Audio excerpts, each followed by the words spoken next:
Chrétiens et chrétiennes, bonjour et tous les appelés en Christ.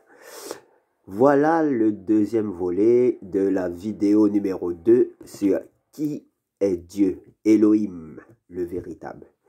Ici, nous allons voir les différents aspects de Dieu. Elohim, Elohim en hébreu. Dieu, c'est Elohim en hébreu. En premier lieu, nous allons voir qu'Elohim est tout-puissant. Et tout se fait par sa volonté. Elohim est tout-puissant. Énormément de personnes voient Elohim, Dieu, comme un homme, surtout au niveau de sa façon de penser. Beaucoup croient que Elohim pense comme un homme. Elohim n'est pas un homme. Il n'a ni commencement ni fin, alors que l'homme a un commencement et pas de fin pour ceux qui choisissent la vie dans le royaume de Dieu. Et la seconde mort qui est la mort spirituelle dans les temps de feu éternel, éloigné de la présence de Elohim. En fin de compte, l'homme n'a pas de fin, car il a deux chemins, celui de la vie éternelle, du royaume d'Elohim, et celui de la mort éternelle dans les temps de feu, qui est la seconde mort dans Apocalypse. Ça s'appelle la mort spirituelle. Dieu est tout-puissant, et c'est dans le sens total du terme et absolu. Il n'est pas tout-puissant à 50%, ni à 99%. Il est tout-puissant à l'infini. Avec Elohim, tout est possible. Luc 1, verset 37. Car aucune parole ne sera impossible à Elohim. Matthieu 19, 26. Mais Yehoshua Jésus-Christ, les regardant, leur dit, pour les humains, c'est impossible, mais pour Elohim, tout est possible. Pas presque, mais tout est possible, car il est tout-puissant. Ce qui est impossible à l'homme est possible à Elohim. Pourquoi? Car Elohim agit au-delà de la compréhension de l'homme. Et ça, il faut bien le comprendre. Ésaïe 55, verset 7 nous dit que le méchant abandonne sa voie et que l'homme injuste ses pensées, qu'il retourne à Yahweh, qui aura pitié de lui, à notre Elohim qui pardonne abondamment. Car mes pensées ne sont pas vos pensées et mes voies ne sont pas vos voies. Déclaration de Yahweh. Car autant les cieux sont élevés au-dessus de la terre, autant mes voies sont élevées au-dessus de vos voies et mes pensées au-dessus de vos pensées. C'est clair. Ce verset est clair et est à méditer. En plus, Jésus-Christ a dit en Jean 3, verset 12, « Si je vous ai parlé des choses terrestres et que vous ne croiriez pas, comment croiriez-vous si je vous parle des choses célestes ?» L'homme déjà n'a pas cru en ce que Jésus est venu annoncer quand il est venu sur la terre. Mais comment, si Jésus va leur expliquer ce qui se passe dans le ciel, il ne comprendra pas.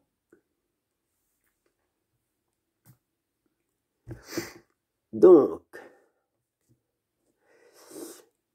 c'est pour ça que Dieu n'est pas un homme. Ses pensées, ses voix ne sont pas du tout nos voix. Des fois, il y a des personnes qui vont prier et qui vont dire, comment ça se fait que j'ai demandé ça et que ce n'est pas arrivé comme je le voulais? C'est ça, parce que Dieu, il agit différemment. Il va te donner vraiment ce que tu as besoin.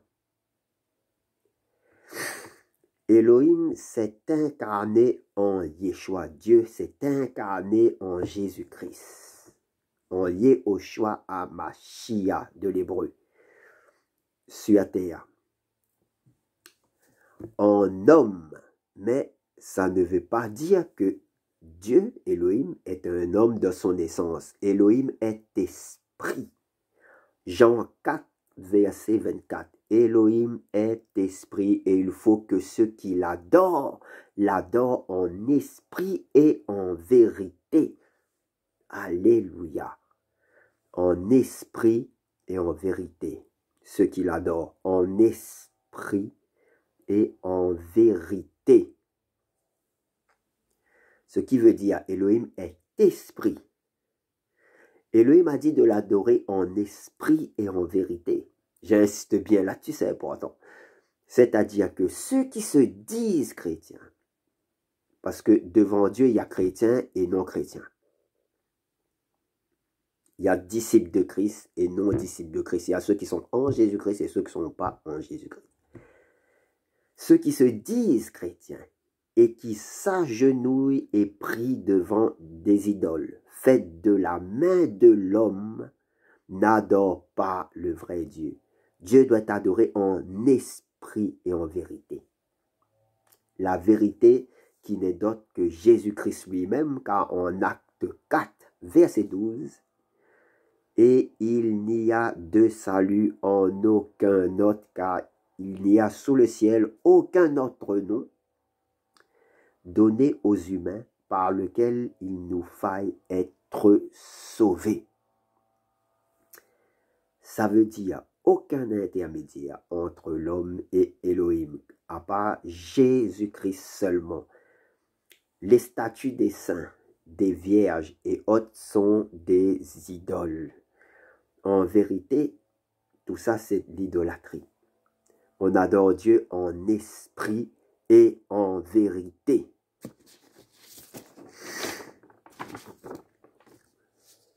En Psaume 115, verset 5, écoutez bien. Elles ont une bouche, les idoles. Elles ont une bouche et ne parlent point. Elles ont des yeux et ne voient point. Deutéronome 4, verset 28. Et là, vous servirez des dieux, ouvrage de main de l'homme, du bois et de la pierre, et qui ne peuvent ni voir, ni entendre, ni manger, ni sentir. Comme dans Psaume 115 qui disait ne parle pas, elles ont des yeux et ne voient pas. C'est insisté. Daniel 5, verset 23. Tu t'es élevé contre le Seigneur des cieux. Les vases de sa maison ont été apportés devant toi et vous vous êtes servis pour boire du vin. Toi et tes nobles, tes femmes et tes concubines. Tu as loué des dieux d'argent, d'or, de cuivre, de fer, de bois et de pierre, qui ne voient pas, qui n'entendent pas et qui ne savent rien. Et tu n'as pas glorifié Dieu, l'Élohim, dans la main duquel est ton souffle et toutes tes voies. Dieu nous dit quoi? Qu'il y a des personnes qui vont adorer des idoles, prier devant des idoles, qui ne voient pas, qui n'entendent pas, qui est rien en fait. Alors qu'ils ne vont pas devant le vrai Dieu. Tu vois, prier Dieu dans son cœur, tout simplement, c'est simple. Dieu est partout. Il suffit que vous allez dans un coin, vous parlez, vous entendez. Pas besoin d'intermédiaire, le seul intermédiaire c'est Jésus-Christ, mais qui est Dieu lui-même. En plus, on nous dit c'est dans la main duquel est notre souffle, le vrai Dieu, et toutes ses voies. Ça veut dire que quand Dieu dit, bon ben, ta vie est finie dans un jour, il est le maître absolu sur la fin de ta vie. Dans un jour, c'est fini. Apocalypse 9, verset 20.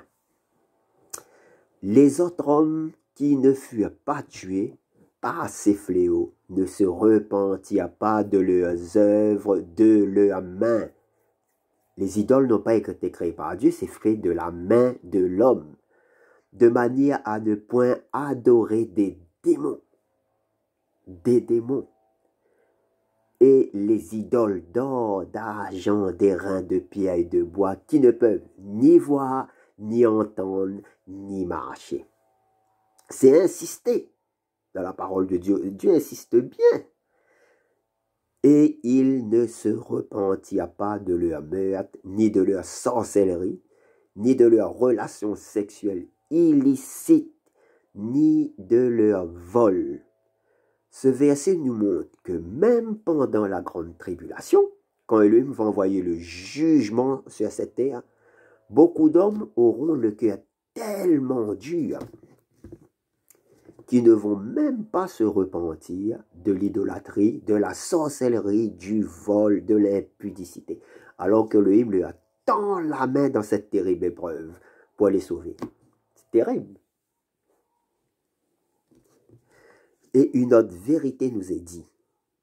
Derrière ces idoles se cachent des esprits de démons, les 1/3 des étoiles du ciel qui sont tombées, entraînées par la queue du dragon, l'ange déchu, quand il était chassé du ciel, Satan et le diable. 1/3 des étoiles du ciel a été entraîné quand Satan est tombé. C'est écrit dans Apocalypse. Les voilà. Cela, je vous le dis, aucunement pour vous accuser. Au contraire, pour vous libérer de l'emprise de l'idolâtrie, qui est aujourd'hui dans une croissance terrible.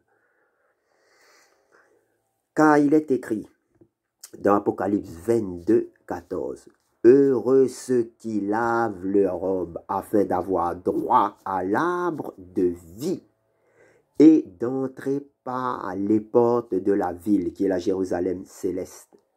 Mais dehors les chiens et les sorciers et les fornicateurs et les meurtriers et les idolâtres. Et quiconque aime et pratique le mensonge. » Il est bien écrit, dehors les idolâtres. Les idolâtres n'entreront pas dans le royaume de Dieu.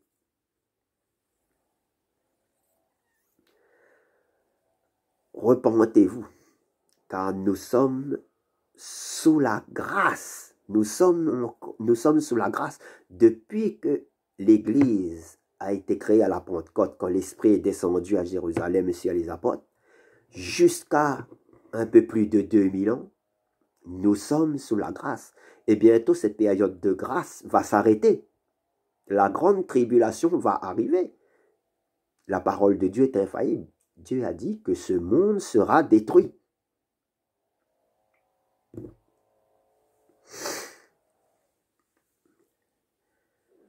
Dieu ne partage pas sa gloire. Dans Isaïe 42, 8, « Je suis l'Éternel, c'est là mon nom. Je ne donnerai pas ma gloire à un autre, ni mon honneur aux idoles. » Dieu ne partage pas sa gloire. Quand vous êtes à genoux en train de prier devant une idole, devant les yeux de Dieu, c'est pas bon. Dieu a dit, ne partage pas sa gloire aux idoles. C'est clair, tout est dans la parole. Dieu est tout puissant, car il met en place des royaumes et les fait disparaître ensuite. C'est lui qui décide des voies de ce monde.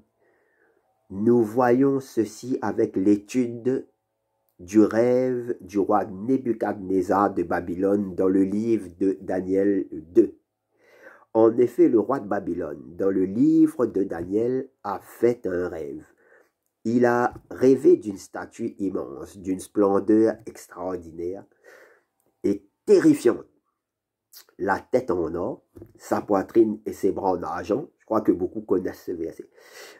Son ventre et ses cuisses en bronze, ses jambes en fer, ses pieds en partie en fer et en partie d'argile. Pendant que le roi regardait, une pierre s'est détachée sans aucune intervention extérieure. Elle a frappé les pieds en fer et d'argile de la statue et les a pulvérisés. Le fer, l'argile, le bronze, l'argent et l'or ont alors été pulvérisés ensemble. Le vent les a emportés et on n'a plus trouvé aucune trace de toute la statue entièrement disparue. Quant à la pierre qui avait frappé la statue, elle est devenue une grande montagne et a rempli toute la terre. Je crois que c'est facile à comprendre déjà qu'on a écouté, on a compris le message.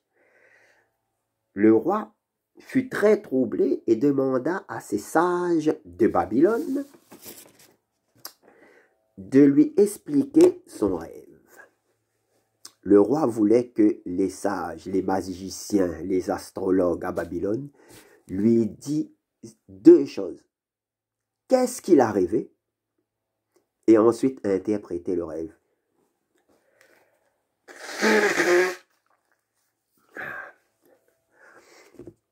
Donc, qu'est-ce qu'il a rêvé? Demandez quelqu'un, c'est comme si quelqu'un venait vous demander, il a fait un rêve et vous demande, dis-moi ce que j'ai rêvé. Personne peut dire, personne ne peut dire à une personne de ce qu'il a rêvé. Aucun sage de Babylone fut capable de lui dire ce qu'il voulait. Et il voulait tous les faire mourir. Le roi voulait tous les faire mourir en disant, vous êtes des sages. Comment ça se fait que vous n'êtes pas capable de me dire ce que j'ai rêvé et d'interpréter ce que j'ai rêvé? Un seul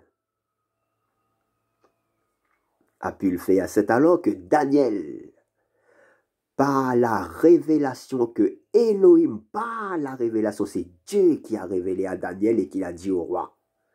C'est Dieu qui révèle. Important à savoir.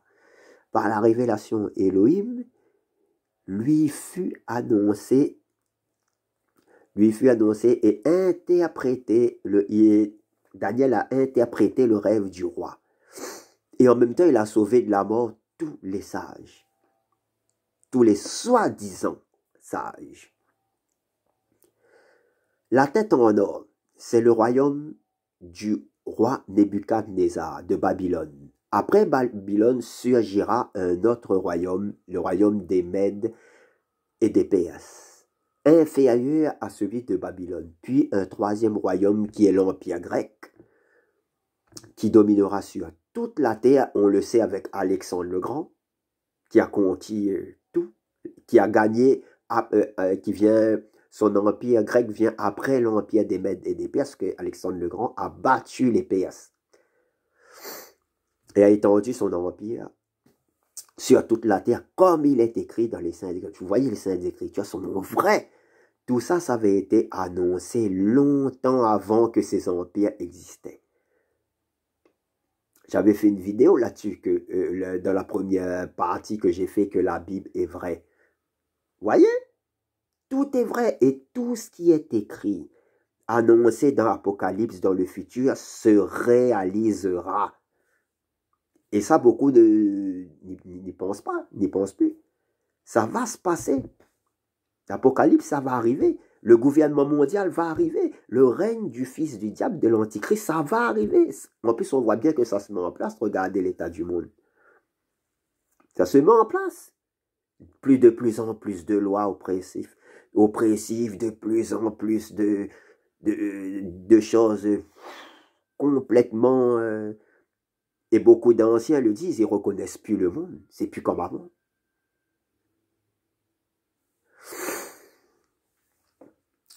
Alors, ensuite on avait l'empire d'Alexandre le Grand. Et un quatrième empire qui est l'empire romain, solide comme le fer. Et les pieds, en fait, sont en fer et en argile. Ça, c'est le royaume de la fin des temps. Nous, voilà, on est là, on est dans ce royaume, qui est en fer et en argile.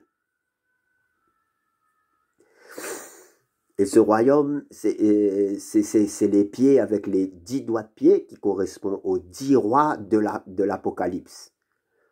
Les 10 cornes, les 10 rois de la bête de l'Apocalypse, où il y a 10 cornes, c'est les 10 rois qui va régner à la fin des temps, tout simplement, avec l'Antichrist. Et mais ce royaume sera, ils ont, comment dire ça, l'apparence qu'ils seront soudés, mais en fait, ils seront divisés. Ce sera un royaume fragile, l'argile mêlée de fer. Ce sera un royaume fragile. Et les 10 doigts de pied, comme je vous l'ai dit, montrent les 10 rois qui régneront sur la terre à la fin des temps avec l'Antichrist à la tête, le gouvernement mondial.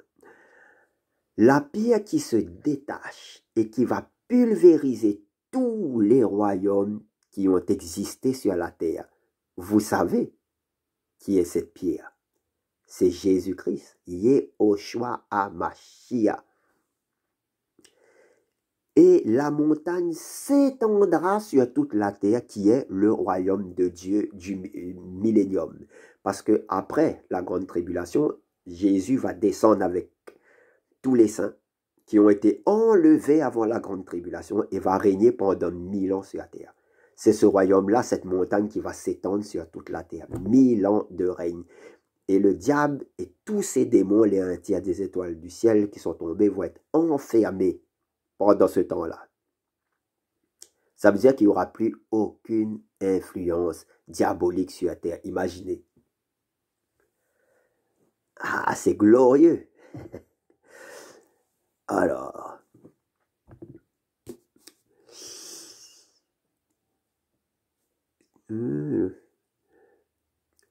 et le royaume de Christ sera un royaume qui ne sera jamais détruit. Il est écrit dans les Saintes Écritures, il ne sera jamais détruit et qui ne passera jamais plus sous la domination d'un peuple. Ça veut dire que pour l'instant, l'homme a voulu vivre sans Dieu. Dieu a laissé faire. Il a dit, il a laissé faire. Mais il n'a pas laissé faire totalement, parce que s'il laisse faire totalement, le diable et ses démons vont tous nous balayer en moins de deux.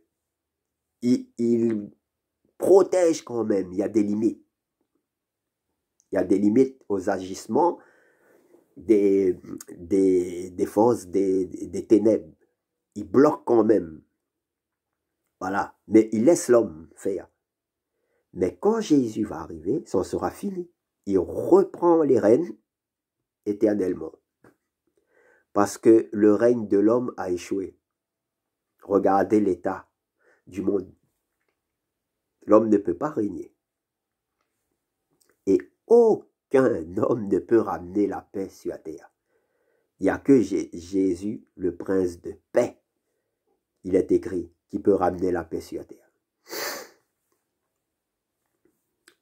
Donc, la montagne qui va s'étendre sur toute la terre, c'est le royaume du millénaire, le royaume de Dieu, 1000 ans.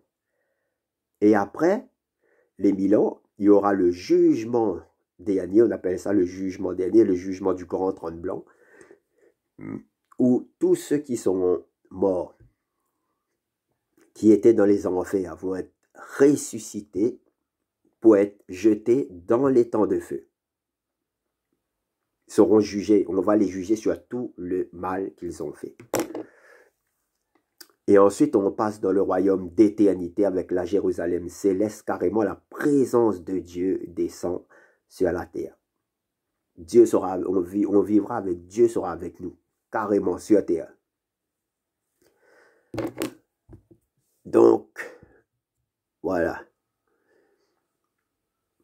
Et Yeshua HaMashiach régnera à jamais.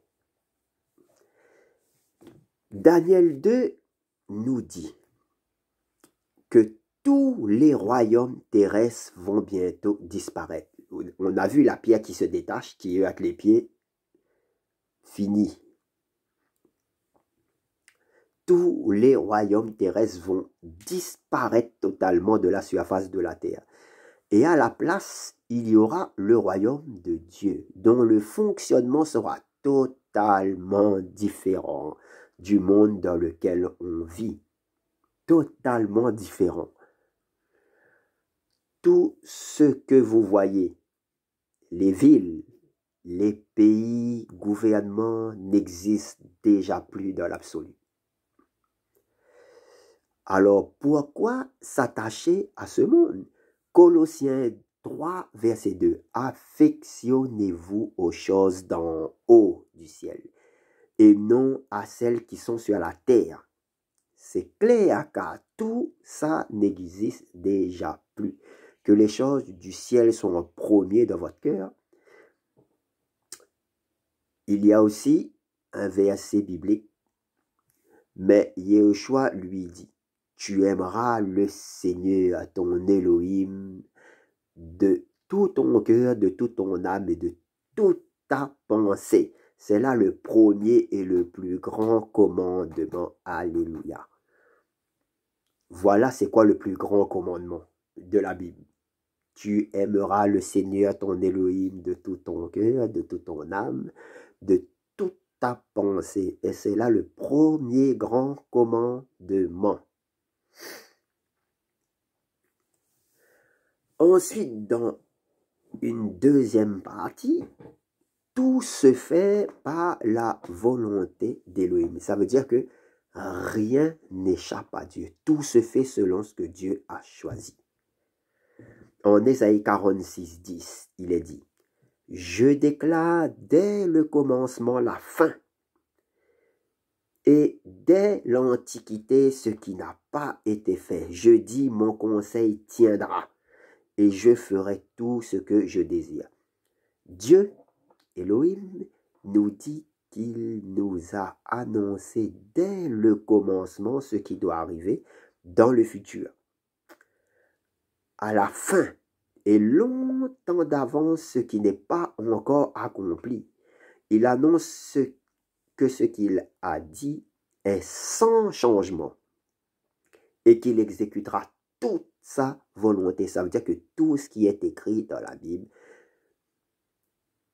va se réaliser. Ben déjà, de Genèse à Apocalypse, c'est parce que si on regarde de la chronologie de la Bible, on est à l'entrée de l'Apocalypse. Juste à l'entrée, tout ce qui était avant est déjà passé. Et en plus, non seulement c'est vérifié, comme j'ai fait dans la première vidéo, j'ai expliqué, c'est vérifié, tout ce qui était écrit est fait. Les royaumes, les prophètes, ils ont vraiment existé, ça, ils sont même dans les livres d'histoire. Tout est vrai. Il reste Apocalypse, on est à l'entrée de l'Apocalypse, juste à l'entrée. On est dans la fin de la période de la grâce, à la fin du temps de l'Église.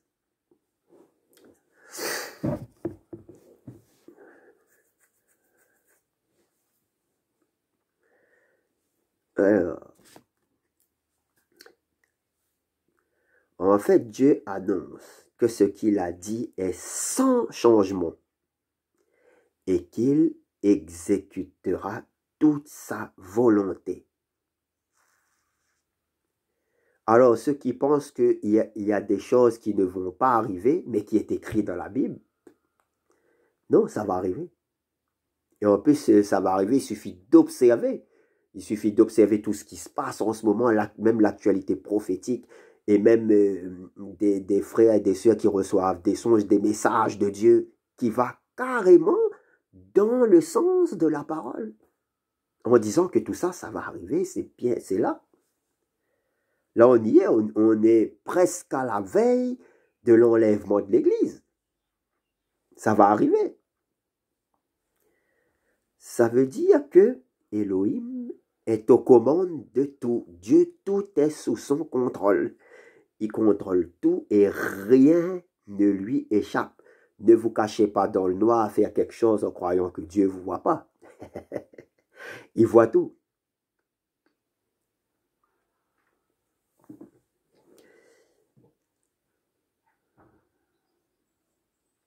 Tout se fait conformément à sa volonté.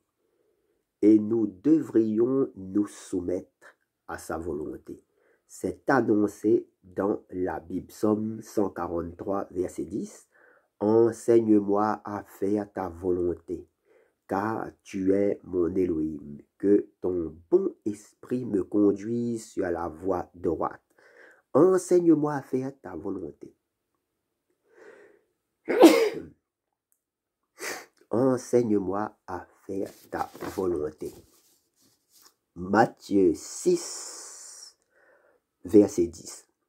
dans la prière que Jésus a enseignée, que ton règne vienne, que ta volonté soit faite sur la terre comme au ciel. Là, c'est parfaitement clair que tout se fait par la volonté d'Élohim et que nous devons nous y soumettre. Matthieu 12, verset 50. Car quiconque fait la volonté de mon Père qui est dans les cieux, celui-là est mon frère, ma sœur, ma mère. En fait, celui qui fait la volonté d'Élohim est de Dieu. Celui qui ne fait pas la volonté d'Élohim n'est pas de Dieu. Faire la volonté d'Élohim, c'est obéir à la parole de Dieu qui nous a été donnée, tout simplement. Quand il est écrit, un exemple simple, tu ne mentiras pas, on ne pratique pas le mensonge quotidien. En Jean 8, verset 43, en raison de quoi ne comprenez-vous pas mon langage, dit Jésus-Christ. C'est parce que vous ne pouvez pas écouter ma parole. Le père dont vous êtes issus, c'est le diable, et vous voulez accomplir les désirs de votre père. Il a été meurtrier dès le commencement et il ne s'est pas tenu dans la vérité, parce que la vérité n'est pas en lui. Quand il dit le mensonge, il parle de ce qui lui est propre, parce qu'il est menteur et le père du mensonge. On nous dit que celui qui ne fait pas la volonté de Dieu fait la volonté du diable, c'est clair et net. David, si vous ne faites pas la volonté de Dieu, vous faites la volonté de qui?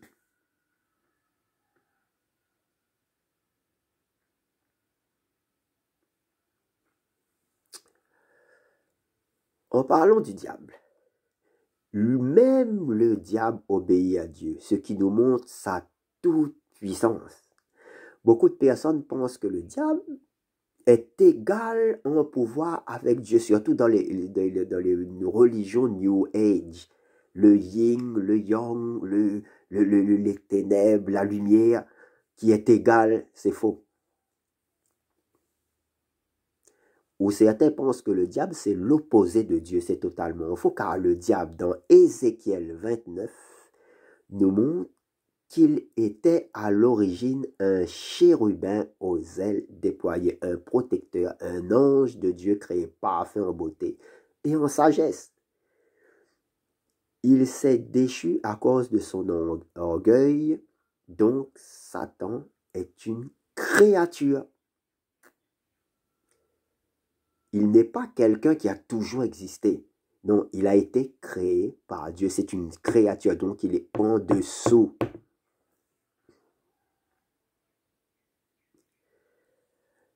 Comme les autres anges, archanges, chérubins, séraphins, il est une créature comme l'homme. Donc, en aucun cas, il ne peut être l'égal ou la force contraire de Dieu. Donc, Dieu est tout-puissant et règne sur tout. Même sur Satan, même sur tous les démons, les interdits tombés avec Satan. Satan et les démons agissent dans les corps, dans un périmètre précis que Dieu les laisse agir. Dieu fait ce qu'il veut et utilise qui il veut pour faire sa volonté.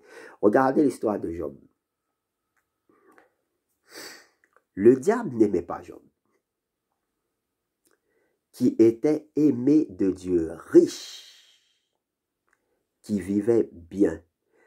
Le diable dit à Dieu que s'il éprouvait Job en lui retirant ses richesses, l'attaquant par la maladie, la mort, etc., Job abandonnera sa foi en Dieu. Alors Dieu laissa le diable agir à une seule condition, ne pas tuer Job. Voyez les codes, le périmètre. Et le diable exécuta. Le diable ne fait pas ce qu'il veut. Job sortit victorieux de l'épreuve et Dieu le couvrit de bénédictions.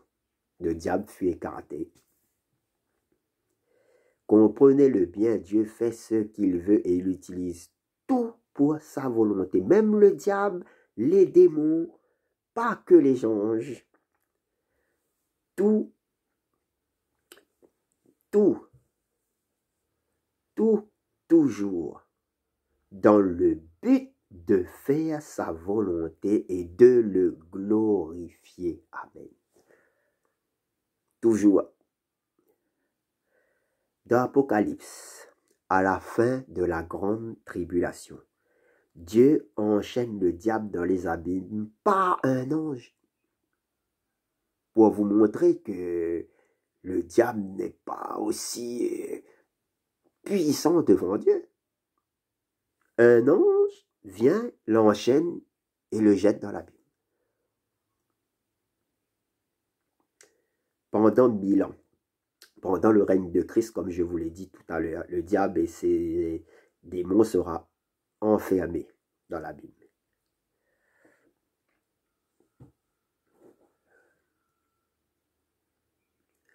Ensuite, il est libéré pour la dernière épreuve, parce qu'il est dit qu'après les 1000 ans, il est libéré. Et beaucoup ne comprennent pas pourquoi on le libère.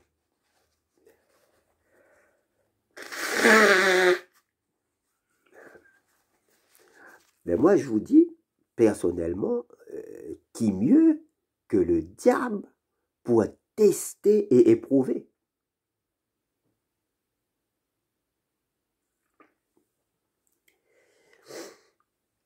Il sera libéré après les 1000 ans et à la fin, il sera jeté dans l'étang de feu éternel.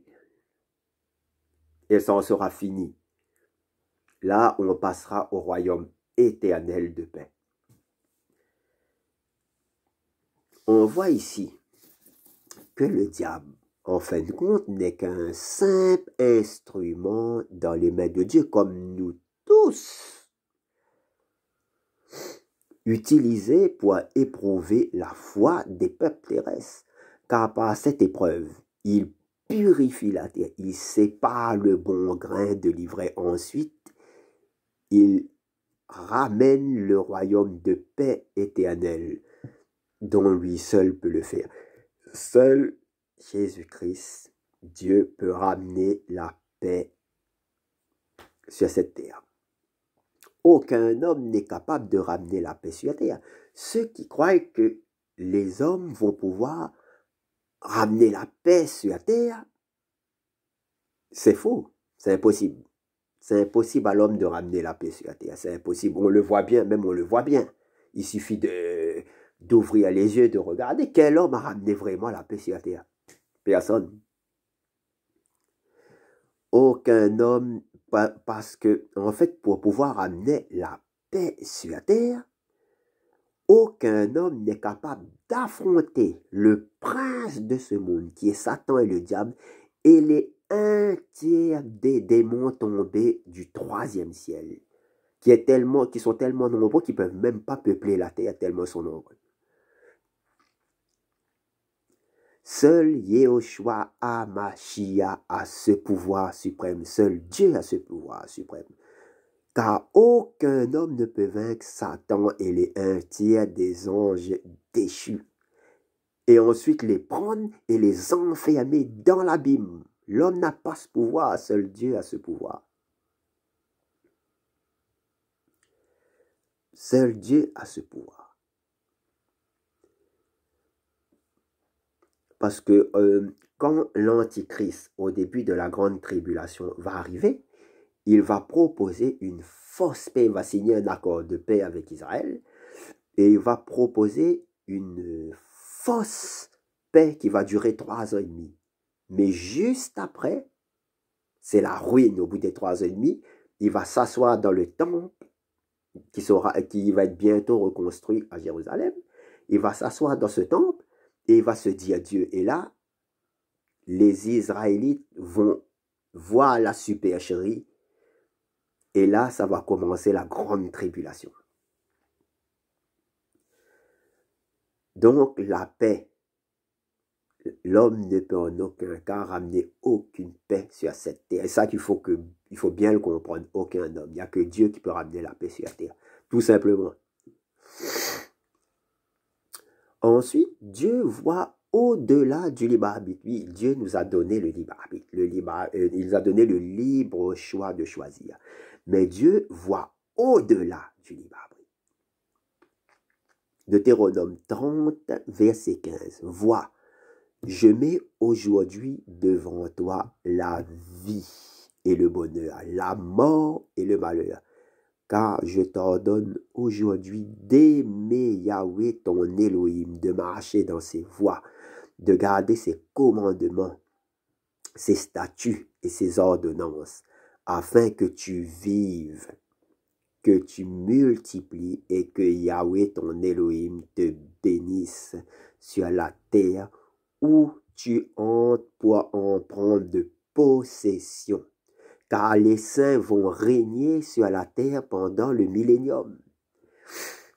Beaucoup de personnes n'ont pas conscience que nous sommes, aux yeux de Dieu, nous sommes des saints. Comme nous sommes nés de nouveau, Dieu nous voit juste. Nous sommes les saints de Dieu.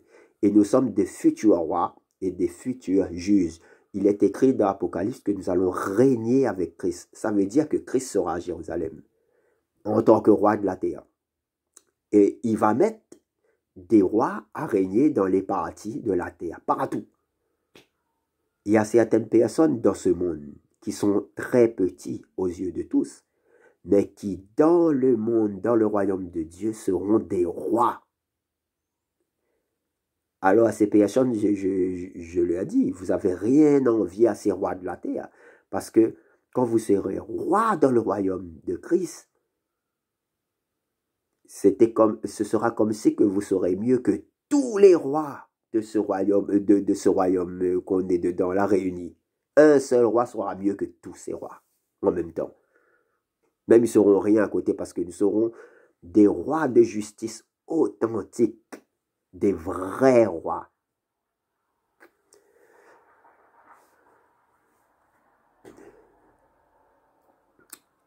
Donc, comme on dit, Dieu voit au-delà de notre libre arbitre. Et ça veut dire que quand on fait un choix, même libre, Dieu nous a laissé libre de choisir. Dieu sait déjà ce qu'on va choisir. C'est tout puissant. C'est tout puissant. Nous, on n'est pas capable, l'être humain, de voir au-delà d'un choix. On dit, qu'est-ce qu'il va choisir? On ne sait pas. Mais Dieu lui sait. C'est terrible. Donc, Dieu a mis la vie et la mort devant nous. Choisissons la vie et le bonheur. Dieu sait ce qu'on va choisir au-delà de notre libre arbitre. C'est extraordinaire. Il est vraiment tout puissant. C'est pour ça que ceux qui choisissent la mort le jour du jugement du grand trône blanc de l'Apocalypse, ces personnes apprendront que c'était de leur propre choix personnel s'ils vont dans la condamnation éternelle, la seconde mort, l'étang de feu éternel. Vous ne pourrez accuser personne. Voilà à propos du sujet de sa toute-puissance. Que la lumière du Tout-Puissant atteigne vos cœurs pour que vous entriez par la porte étroite dans le vrai royaume de Elohim. Yeshua HaMashiach, que Elohim vous bénisse tous. Amen. Amen.